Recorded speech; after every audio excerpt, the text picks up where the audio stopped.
channel. This is your girl here, JustKeisha.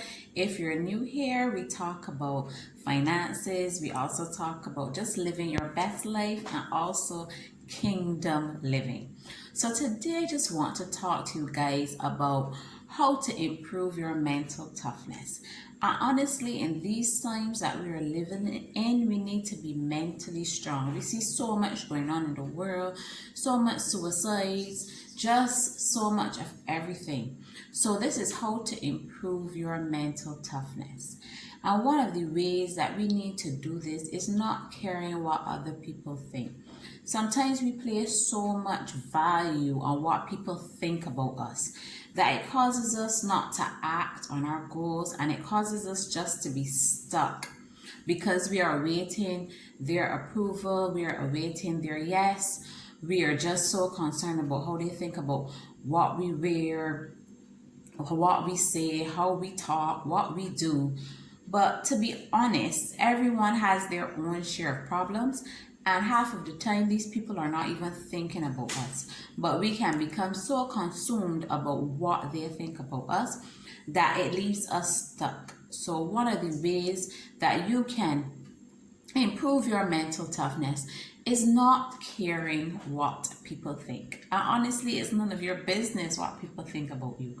Once you are secure in yourself and you know who you are and what you're about in this life and what you're going after, basically you don't really have to worry about what people think. And honestly, once you are going through your life, living your life authentically, just being true to who you are, and you are not intentionally hurting anyone, that is the best way that you can go through your life. Secondly, in order to develop mental toughness, and I'm speaking from a place of just being there and having to grow in this area as well, you have to have an unrelenting belief in yourself, an unrelentless belief in yourself. Honestly, there are going to be days when you feel like giving up. There are going to be days when you feel like you just cannot do this or how it's going to be done. But on those days, you have to push past how you feel. You have to push past what your mind is telling you and just know that you are on the right path. And Tony Robbins once said something. It is by believing that only you and you alone are the driver of your own success in life. No one can drive your ship for you or bus, whatever you want to call it. No one can do it for you.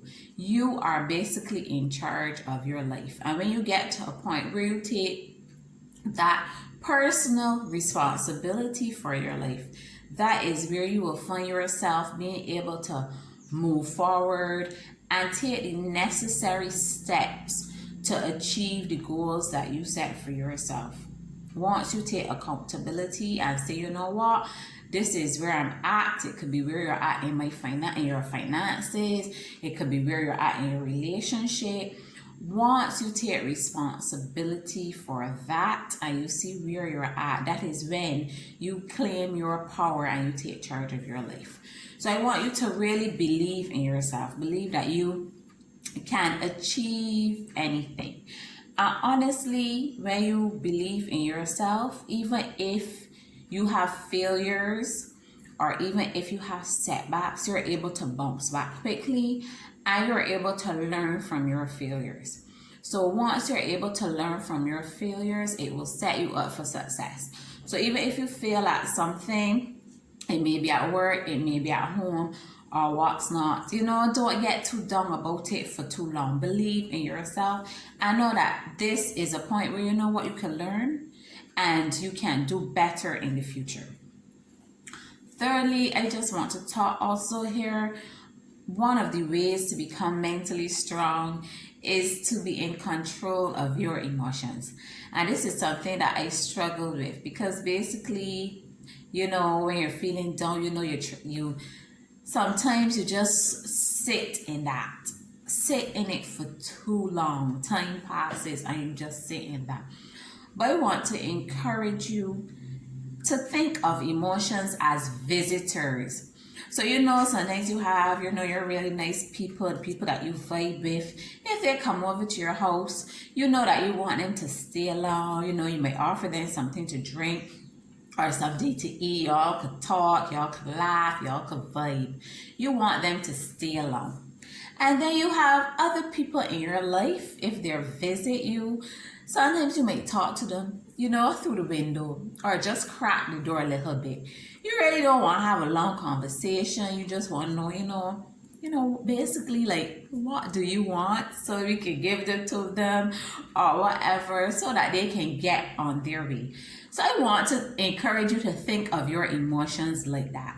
We have positive and we have negative emotions, and all two of them are going to come. They're going to visit. But the negative ones, I want to encourage you, don't let them stay too long. Acknowledge that, what, right now I'm feeling sad. Right now I'm feeling extremely frustrated because things aren't going my way. Right now I may be feeling worried about the future. Or I might just be really angry. Something really had me pissed off. I'm really angry. I want you to just acknowledge those emotions, but you know what? Give them a time limit and learn to control them. When you give them a time limit, it's like, okay, I have 5 minutes to be really pissed off. I have 5 minutes to be worried. After that, we are moving on. So you learn to be in control of your emotions. And the positive emotions, we want to keep them around for as long as possible. So we relish in them, we think positive thoughts, we have a good time, and just encourage those positive emotions to stay for a very long time. So I want you to practice being in control of your emotions. Yes, things will happen. Yes, people will annoy you, upset you, everything. But at the end of the day, you could choose to stop, acknowledge, and move on. All right, it's all within your control. So control those emotions and do not let anybody steal your peace. When you're in control of your emotions, things do not get you flustered because you learn to take control of your emotions. You learn when to stop and when to go with your emotions. All right, so that's one tip also, for not letting anybody steal your joy or steal your peace. Fourthly, stop overthinking. We sometimes sit and we worry about the outcome of our future. And when we overthink, most of the time, it's the worst possible scenario that we play in our minds. And when the thing happens, whatever the thing occurs, usually it's not as bad as we play it out. And maybe even it has a positive ending. So I want to encourage you to stop the overthinking, to live in the present, which means being mindful. And mindfulness, I think, is a really good, what do we call it? A really good practice.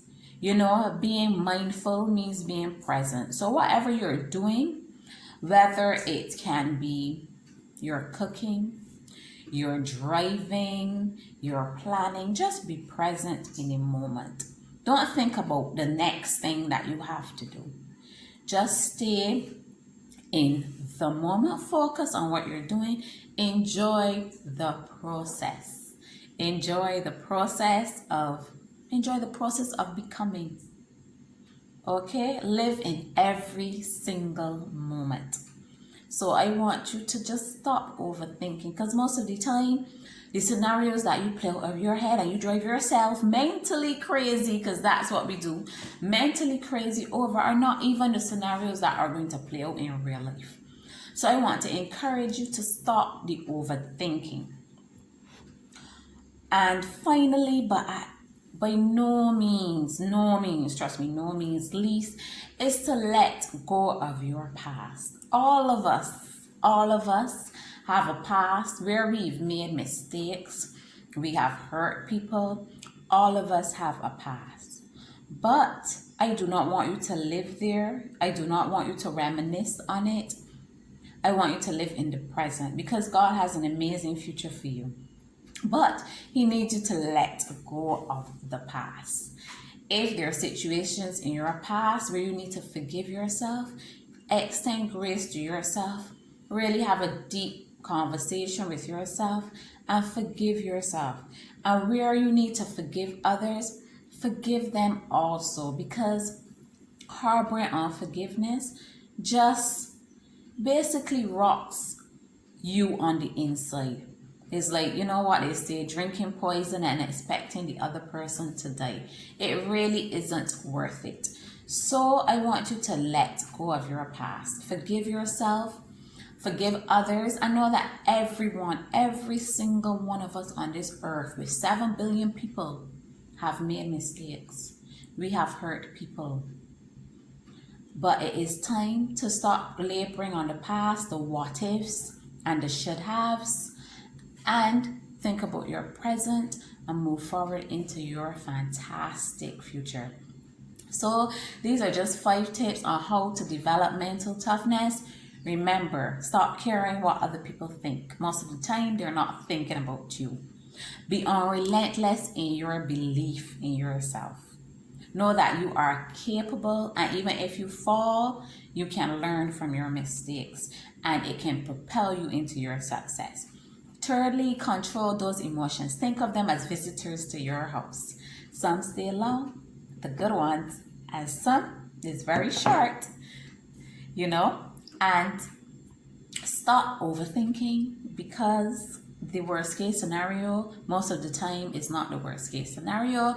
And let go of your past. Live in your present and know that God has an amazing future in store for you.